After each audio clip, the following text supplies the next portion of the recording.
Ni sebenarnya untuk Afia, teman ibu.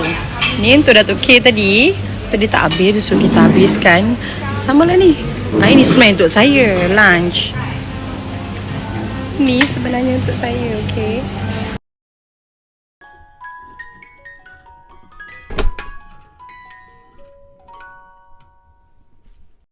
Kak Iti.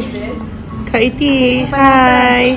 Kak Iti, Daya bukan stalker tau. Tapi just nak beritahu lah, Daya ada dekat sini juga. Sorry Kak Iti, tangan menggigil.